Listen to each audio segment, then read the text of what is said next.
Welcome back to afterWord, a podcast with extended conversations that matter in life and ministry. I'm joined today by our special guest, Greg Gifford. Greg, thanks for being back for Thank you. part 2. Yep.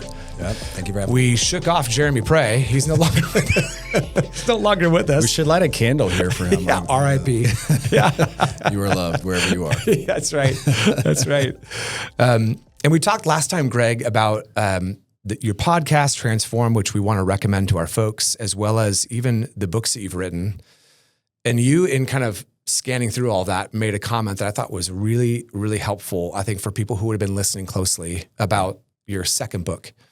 Is it called Heart and Habits? Yep, that's it. So in that book, you made a comment about how habits, well, you're going to say it better, but how habits can actually work backward into our heart, if I heard you correctly. Yep. And in our context here, that's going to be like, wait, what? Because we focus, as we should, so much on the heart, being the driver for, all of life, and head, heart, volition, will, that order. So walk us through, I think this is really, really helpful. And then we want to ask some other questions too, kind of speed round it. Walk us through what you mean when you're saying that habits can kind of shape the heart. Yeah. 'Cause I think that'd be helpful for our people to hear. Yeah, I think it's fascinating to consider because I think we live in circles. NorthCreek is one of them. I think Master's Land is one of them, where we get the heart right and in a good way. Like we talk about it being the epicenter of why you do what you do, your thoughts, volition, like that's immaterial inner man stuff. Yep. But there is a practical side that comes of like, okay, but I don't, my wants aren't changing practically. Like my heart isn't changing. What is the connection between, I know that my desires can come from my heart, but that doesn't necessarily mean that I want that thing still. So I had a guy ask me this, and I say it in the book. He was in a difficult marriage, and honestly, he did not want to do Ephesians 5. Love your wife as Christ loved it. Like, didn't want to do it. Like, so you could say, take a test. Should you do it? And he would say, yes, I should. But I still don't want to do it. And he said, what do I do when my want to is broken? It was like a very down home way of saying it. Yeah, it's good. What do I do when my want to is broken? And the biblical answer is that you obey, you walk by faith no matter how you feel. But so the Philippians 2. This is the one that the Puritans used on this exact topic. They would use the idea of like a holy duty or spiritual duties. Yep. Sounds very fancy, We should start to incorporate We should use that. You can go ahead and bring it back first. No, you first, and then I'll quote you. Yeah, that's right. Ken said it. Philippians 2, 12-13, so that you're to work out your salvation with fear and trembling because God works in you. Yeah. But that is interesting because the call is to obey like Jesus obeyed, even to the point of death on the cross. So the Puritans kind of introduced me to this idea of your desires are shaped through what you do. Your desires and your practices affect each other. And we live in a society that says be true to your inner self, right? The inner Disney us. There's an inner Disney princess in each of us. I don't know if you hear this. I do. I cherish that, actually. It's truth. I claim Moana. It's you true. have to pick another Okay, one. all right. It's good. Yeah. The new Snow White. All right, fine. All right, good. We've settled that. So we think like, I have to listen to myself and my feelings say this. And you may be familiar with the Carl Trueman expressive individualism stuff that he popularized a couple of years ago. So not only do I have to listen to myself, but those feelings are the authority and I need to be true to them. So what happens is we then think I can't do it until I want to do it. Right. And the disruptor is verse 13 of Philippians 2, which is God actually changes your will when you are obedient. So how does your heart change? It changes through spirit-filled obedience. So I just took that idea and it was like, hey, you got to think through this as a church. You got to think through what you regularly do shapes what you want to do. Yeah. There are so many implications for that. Oh, yeah. No, it's so good. Well, that's why in the last episode, when you mentioned that, I just came off of preaching in the summertime. I took a break from our exposition in Isaiah, and I just went to Psalm 119.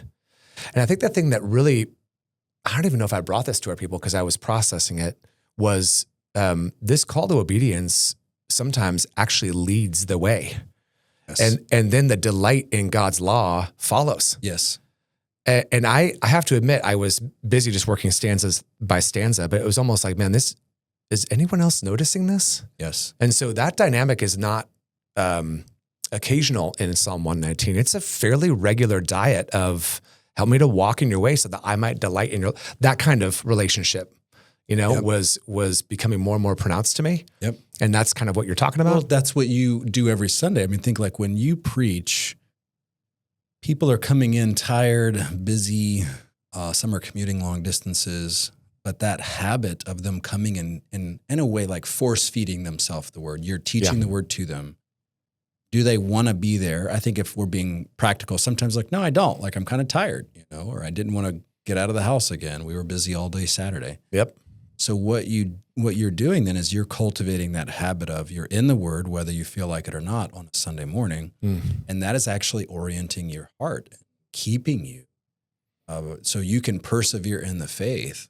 Yeah. So habits like Sunday morning service, fellowship, quiet times, all of those habits actually shape your heart. So say it in a negative way. If a person doesn't have that, then their heart isn't going to, like they're stuck. Yeah. So you're stuck in whatever desire you currently have. That's so good. That's so good. I mean, even I've heard our people say, man, I didn't want to go to church. I'm so glad I went. So there's even like a little bit of an example of how the discipline of volition will actually come back and stoke the affections of the heart. I think there's an argument for giving with that too, that we give by faith.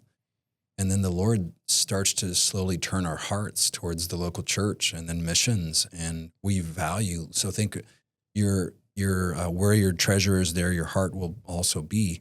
Yeah. It's like, what if giving actually directs my heart? So tithing is important, yes, but it also frees me from covetousness and materialism and helps me value the kingdom of God and be rich toward God. Oh man, that's so good. That's so good. Well, those are the kinds of things when you said that, I thought, there's, in my mind, for our people, there's the reason for picking up that. I mean, I'm not trying to sell your book. I'm just saying that is genuinely, I think, something that needs to be more clearly understood, like biblically. Yep. Because I think it would really free people to be like, you know what, I'm not there and that's okay for now, And draw a line generationally.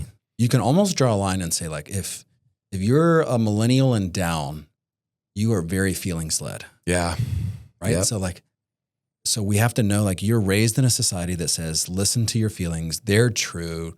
Reject people that don't listen to your feelings. Cancel them. Yeah. And so we're having to say, like, no, that is not biblical. Actually walk by faith, no matter how you feel, knowing that God is a rewarder of those that seek him, Hebrews 11:6. So we're thinking like, my feelings are not the authority. So we almost have to be retrained. Yeah.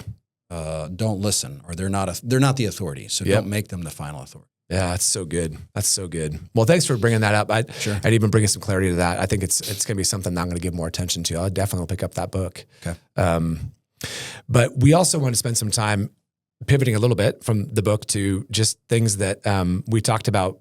Hey, let's walk through this real fast, like rapid fire, staccato fashion, whatever image you want to think about, like a couple of 2 or 3 topics that I think when you threw down, I'm like, yes, let's talk about that. Okay, good.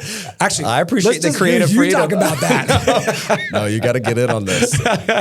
Okay. So, I mean, we have time, not a ton. If you think about, we have 3 things and we have about 15 minutes. So, but these are all really helpful. So you mentioned one item, one topic that would be helpful to have our people be aware of, be thinking about, and even process biblically is with regard to the birth rate. So you threw down birth rate. I'm like, come on, man, let's go. Are you interested? Yeah. Oh, who wouldn't be? Well, because you hear this data or this narrative. Totally. And then I think that's it. There's no solution. There's no action. There's nothing. And biblically, I think even in churches, we don't know what to do with it. Yeah. So what is it? And how do we process that biblically? Well, let me get it on the table, first of all, because if there's a viewer watching this and they're like, birth rate, like, what are we talking about? Right. We are at the lowest birth rate that we've ever been nationally. And we've been on a steady decline since 2007. And so we're at a 1.6 birth rate, which is not married couple not replacing themselves. Yeah. Yeah. We have families that are not getting married. So cohabitation is obviously up. But think of not getting married, of like waiting maybe early 30s, Yep. maybe. You have pornography that's skyrocketed. Yep. So it's almost like a blessing for a young man to not have looked at it or not be struggling with it in his 20s. You have this weird, and it's connected. All right, so bear with me. I'm going to seem like a fortune teller here. You're the grand wizard. Or you'd be like, get this guy out of here. You have young men that are not going all in on the church. They're going all in on conservative politics, and they're finding their identity right now in a party, a political party in America. So they're not dating. They're not involved in church. What are they doing? They're out being conservative spokespeople, politicians. They're not starting families. They're not settling down. They're seeing like they're not ready yet. And so they're finding their own sub-community over here. Yeah. And then this is another interesting kicker. Okay, birth rate's been declining since 2007. When did the smartphone come out? Yeah. It ain't like it's not totally disconnected. No, I totally agree with you on that. Same year. Yep. So like same year. Okay, so it's like, oh, wait. Gifford saying, I'm not saying the smartphone is ruining civilization as we know it. Right. But it's redefining the nature of relationships so that you don't have flesh on flesh conversations. Yep. And now we can have, with your kids, I know with my kids. Oh yeah. Digitized artificial conversations with people I don't really know. I just snap them or text them. So then there's a dating that's waiting till later, maybe post-college now, mid-20s. So then marriages are kind of getting put off more and more. And then what's taking the place? The smartphone is trafficking in, the politicizing of our young men. Yep. And we need these young dudes to not be so convicted about a political party, but to be in their local churches and dating godly girls and being fruitful and multiplying. Yep. Starting careers. So the birth rate is really an indicator of our value system and how it's shifted. And in Northern California, like Southern California, we have a very professionalized 20-something. To make it in our worlds, you have to start to get an MBA and get a job that can sustain to live in that area. Oh yeah. So, but now we have a backlash of our value system shifting a little bit to where, and if from an earthly standpoint, like it's the end of the Western civilization if the birth rate or immigration doesn't take over it, Yep. So immigration, and then you're thinking of who's coming and what worldview are they bringing to the West? Yeah. That's the on the table type of stuff. I have thoughts on like where we should be thinking as church leaders, but that's like the data if you want to interact with that at all. Yeah. No, it has not been lost on me. I actually was just talking to it. The reason why I was coming in hot to this podcast was because I was meeting with a guy and we were talking about how I think looking back in my lifetime, one of the most important dates, you could say it's 9/11. You could say it's, COVID, March 2020. Right. Actually, I wonder if it's going to be 2007. I think it's going to be the year that the iPhone came out, and so much of our communication and relationships just pivoted online. And that's just been supercharged since. And now a whole generation can't even imagine anything but digital first, that's right? Yeah, that's right. And now look at, this generation isn't worse by any means. I totally agree with that. Right. So I want to just be careful that it doesn't come across that I hate Gen Z or Gen Alpha. That's not true. Yep. But on the other side, it's like you are given some pretty significant limitations in your relationships because of your smartphone. Yeah. And because of the subculture that has created. Yeah. And it shouldn't be a shocker that radicalization of young men is happening online. And when we hear of something awful, a young man commits an awful act, we learn they had this online life, this like double standard of a life. And it's like, well, that should not shock us because where we used to go flesh on flesh for community, we're now going to a digitized community. Yep. So I think that lends itself to the conversation of how do we move forward? And Jonathan Haidt is, he's the unbelieving, I don't know if he's a psychiatrist, sociologist. He wrote The Anxious Generation. Yep. Done a lot of work on how phones are cultivating anxiety. Yep. But he's really starting a movement of taking away smartphones Yeah. and removing them from schools. And his whole thesis is that the phone is at the center point of a lot of the social issues that we're facing right now. Yeah. I mean, I think that's at least the conversation that has to be on the table. Yeah. Yeah. Oh, no, for sure. Well, I mean, with regard to that, I mean, when people hear these kinds of things, like a diving birth rate, surging pornography consumption, the disengagement of, young men, which, by the way, is always a temptation in every generation, right? I mean, the Proverbs talk about young men, and you read Proverbs 1-9 in particular, like, man, that sounds like any generation of young men on the one hand. Right. On the other hand, there are unique challenges in this generation. So you put all that together, I think it causes people in our church just angst, anxiety, anger. I mean, they don't know what to do with it. And so, and even recently I've been asked a lot about, like, what are we supposed to do with all of this stuff that's coming at us all the time? And so, yeah, I mean, just with those two issues alone, birth rate, smartphones, but you've touched on several kind of macro cultural dynamics. How do we, as, I'm a pastor in a local church, you're, a leader on campus at Masters. How do you suggest, like, what's a way forward for us shaping, discipling the next generation to live in the midst of all this swirl? Yeah. I think, first of all, we have to, not to the neglect of ladies, but I think we have to be very intentional with young men, like very intentional. Like, we have a post-high school incubator. We would love for you to jump in, that we are speaking to them and we are helping give them purpose and direction. And we're setting a vision of the good life. Yeah. And the vision of the good life is not that you would get a killer job, buy a house. That is not the vision of good life. Is that you would, first of all, be sold out for Christ, and then you would value what Christ values, which is his church. Yeah. Young men are looking for this, like, society to be a part of, something meaningful. Yep. So right now you have conservative politics, and that'll change inevitably. It'll be something else. But why is that? Because they're looking for what the church is and should be to them. Yep. So we're saying, young men, you're looking for meaning. You're looking for a life that counts. That is not in a political party in America. Yeah. And you can have influence there, but that is not your primary. It is your local church. Go all in on your local church. And then a local church has a space to harness the energy of these men. And they have a vision for training men. Men's ministry understand that our college students, our young professionals they're not just an addendum to what we really do here, but they're part of the future of our churches. We're empowering them. I mean, like, think of that vision. And I could understand how, as a young man, you feel a little disenchanted because you can go to a local church and it just feels like, well, I'm not married. I don't have a family. Yep. Everything here is for families. So, like, where do I fit in this? Oh, I just found this politically conservative thing on campus that now I just start to rally around. Yeah. Yep. Lots of energy there. Kind of monotonous in the context of my local church, Not a lot of movement there. Lots of movement elsewhere. Yep.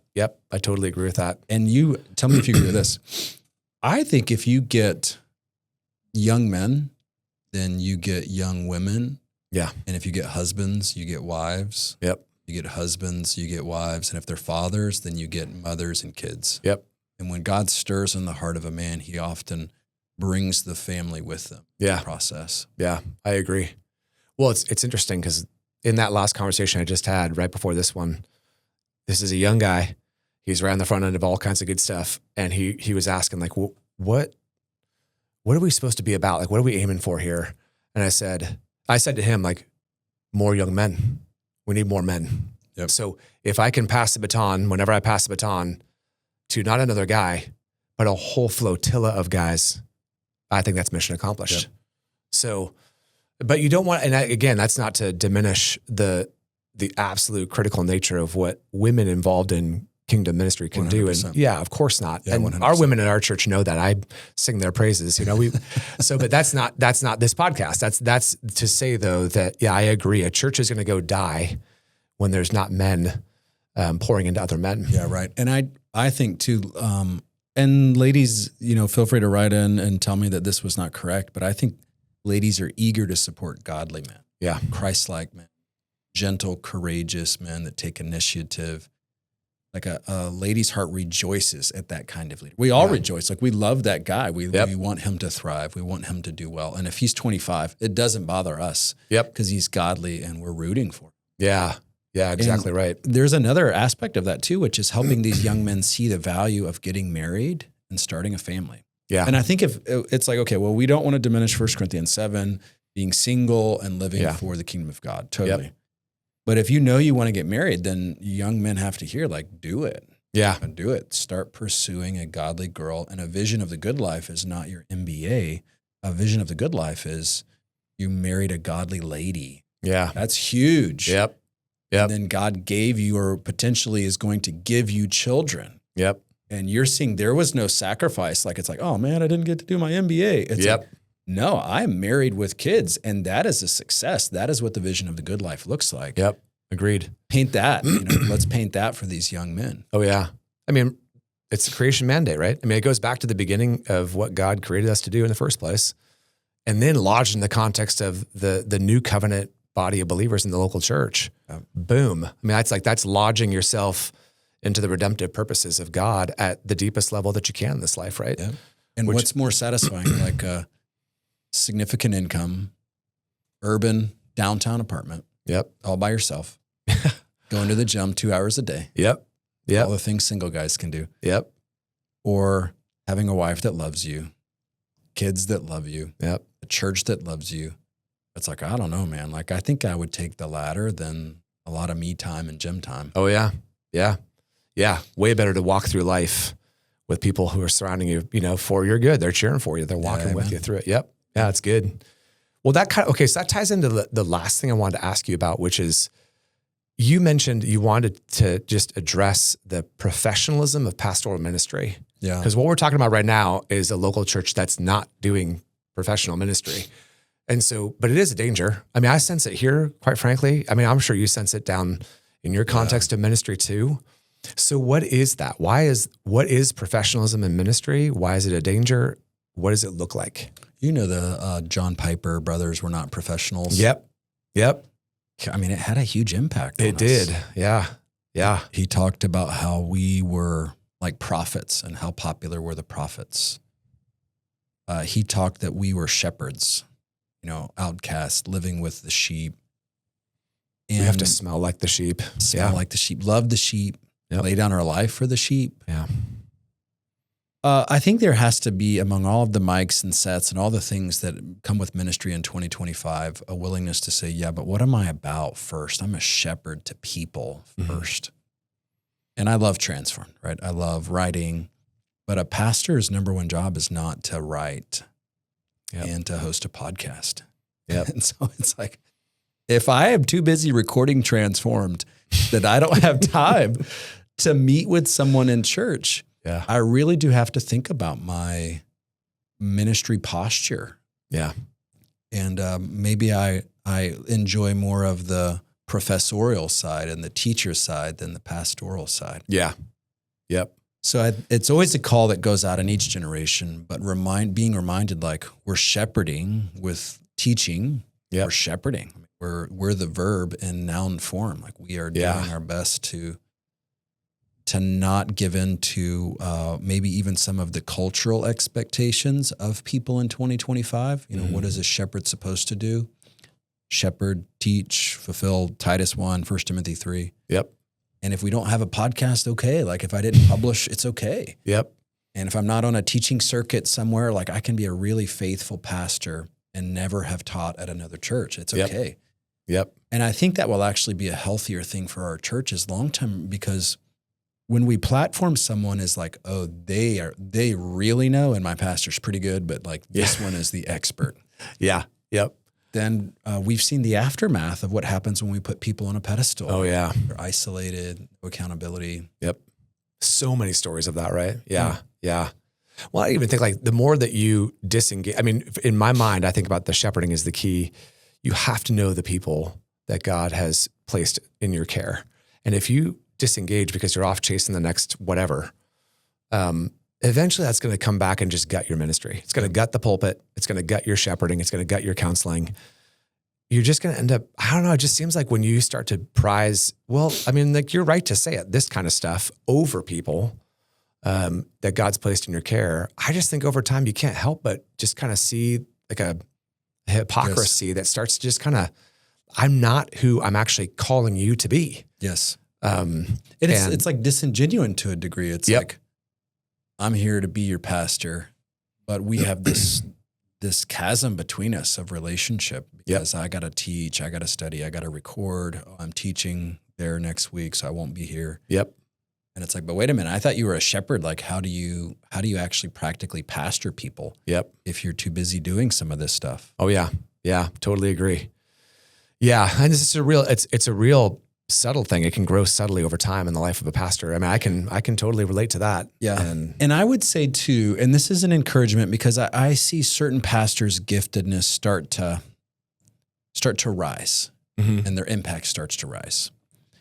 And so there's pastors, there's church leaders watching this, and we might say, well, hey, while you are in that pastoral ministry, you are all in. They are your people. That is your focus. And if you're feeling led to go do missions or you have a passion for this nonprofit thing, do that. But while you're there, you're doing your best to actually love and pastor and care for those people. And I think for seniors, and you can critique this if you disagree, I think for seniors, it's so important for you guys to be somewhere for a long time.